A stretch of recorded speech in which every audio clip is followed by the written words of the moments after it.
Hi, my name is John Flett.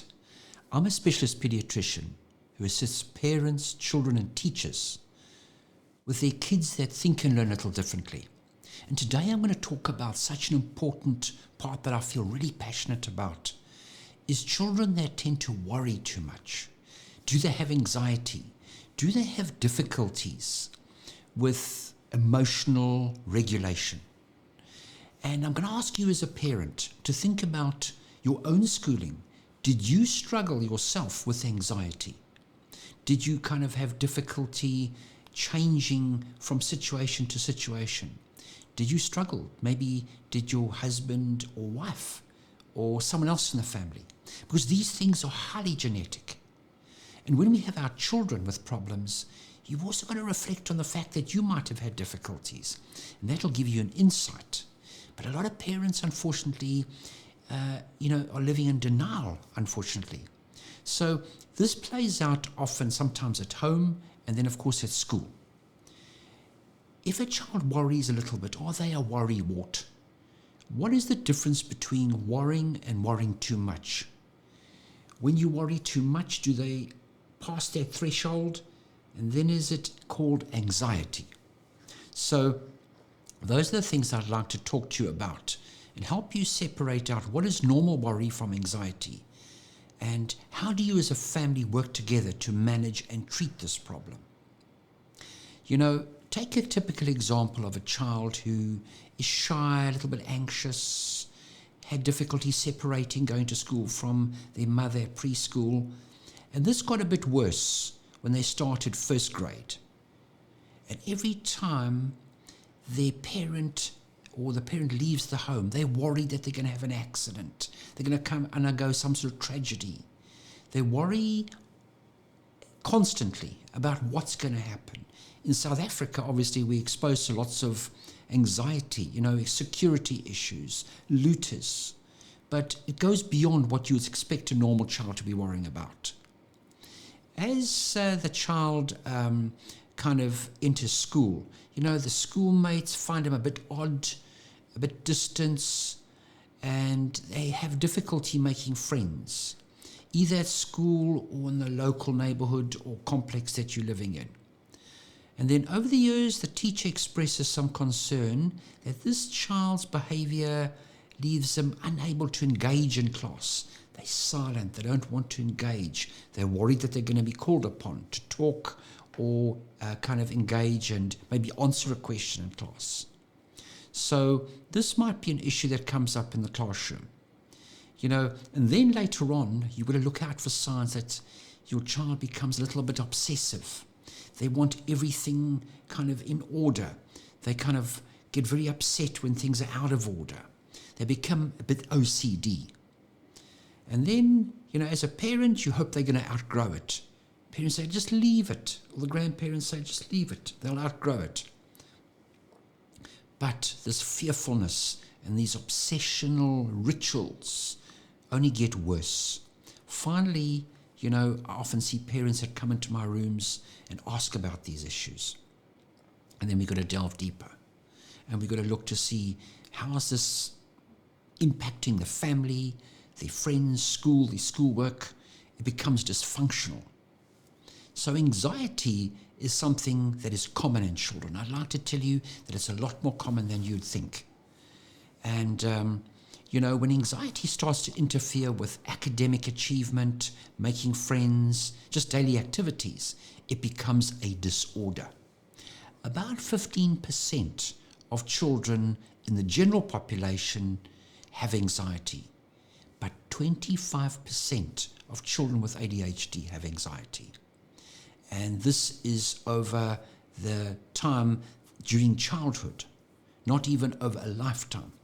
And anxiety can lead to depression. It is so debilitating. In the last 2 years, COVID and the stresses that all of us have been under have unmasked these problems. I've never had to deal with anxiety more in the last 2 years. I've probably had to treat anxiety more in the last 2 years than I have in the last 20 years. So we need to have a plan. What contributes? What causes these issues? to develop the anxiety as a disorder. And implementing a treatment plan as soon as possible with the right therapist, the right team, can be life-changing. You know, anxiety tends to run in families, and it's a hard time trying to determine how much is anxiety due to genetic issues or how much anxiety is learnt from an anxious parent. You know, cognitive behavior therapy to treat children is often done by parents who have anxiety disorders themselves. But in most cases, it's better to treat not only the parent's condition first, but also the child. So everybody needs a holistic approach to this, because if a parent's very anxious, it's very difficult to help a child. You know, structure consistency is also needed. So it's important to distinguish fear and anxiety. You know, anxiety is baseless, is self-generated in the head. It's an apprehensive fear. It is not real. It is something someone feels, something awful about to happen for no apparent reason. Fear, on the other hand, is normal because it is a response to threat. And a child who's afraid to go to school because they're going to be bullied or they're just failing does not have a disorder. You know, people who are anxious are always fearful. It's hard to distinguish anxiety disorders with ADHD. I spend a lot of my time trying to separate these issues out. But even in my questionnaires that I ask teachers and parents to fill in during my assessments, there's a screen for anxiety. If you're worried about something like that, go across to my website, Dr. John Flett. It's drflett.com or guylittleminds.com. And there is, under assessments, there's a free assessment called the MChat assessment for fear and anxiety in children. And that might help you get an idea whether your child has a anxiety disorder. That's something we deal with. You know, children and adults use the word anxious to describe a child who's all keyed up. You know, it might not be the right term to describe that. A child who constantly is distracted by anxious thinking, seems to be inattentive, and teachers and parents label this child as having ADHD. We've got to separate out, is this ADHD or is it anxiety? And that's something we deal with. You know, diagnostic difficulties are very complex in children that have both these conditions. ADHD is an extreme, and a child with ADHD has an extremely sensitive nervous system, and they're more likely to be withdrawn. They want to be loved, they want approval, they want respect, because the person with ADHD often disappoints them. This often leads to people who are fearful, bordering on panic situations, and they anticipate that they're going to fail and be criticized. It is important to also distinguish something called rejection-sensitive dysphoria. And that's something in ADHD, which is kids that have emotional regulation problems. They have very sensitive natures. They're constantly oversensitive to everything. And medication for these conditions in an ADHD, in the traditional treatment, it's not going to treat the anxiety if they have anxiety. So, you know, when we deal with these treatment issues, we've got to decide what is more important. Is sometimes the anxiety more prevalent, more dysfunctional, causing more harm than the ADHD? Then we've got to treat the anxiety first. If the ADHD symptoms are so significant, causing dysfunction, difficulty with work, the child becomes anxious, and you've got to treat the ADHD first. But it's important to be able to recognize someone who's experienced can deal with that. Now, medication, you know, it's a tough one because a lot of parents are very reticent. They're very kind of loath to treat. I see parents that are on medication, but they don't want to treat their own child. You know, that's for anxiety. So we've got to use a combination. You know, children that go for therapy, for cognitive behavior therapy, you know, if the chemical imbalance in the brain is not dealt with, that therapy is going to be useless. So often I feel a combination of the both needs to be done. Work with a good therapist. I have excellent therapists I work with that often when the medication 3 weeks later kicks in, then the therapy can be, there's a lot more traction.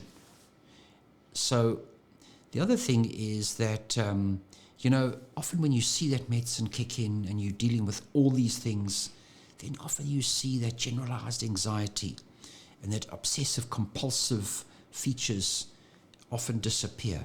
Then the ADHD is often better able to be treated. And sometimes, just a small dose of medicine, not necessarily over a longer period of time, for a short period of time, intervention while we get everything under control. A child who's less fearful can use their thinking brain. They're far more successful academically, friends, they've got warmth, they've got energy to connect to the world. And, the medicines actually we've got to monitor carefully, for side effects. One of the things I'm finally going to talk about is anxious parents. I'm afraid that the anxiety and mood disorders, they are very powerful genetically. And parents, you've got to recognize that some parents don't want to treat this. They're scared of treating with medication their child with anxiety, and yet they themselves have anxiety. The major impediments to treatment of anxiety, in my opinion, is often parents who do not want to admit there's a problem, and they become so paralyzed. What if there's nothing wrong at all? What if I kind of change the diet? They often have lots of therapy for many, many months, and that child you can see is suffering, who doesn't really have the treatment that they really need. Often these problems are neurochemical. So I hope that gives you an overview of how complex these things are. So if there's any issues that you feel that you need to discuss, please contact us and share your experiences in the Facebook group. We're publishing all of our videos now onto YouTube so that they are easily available.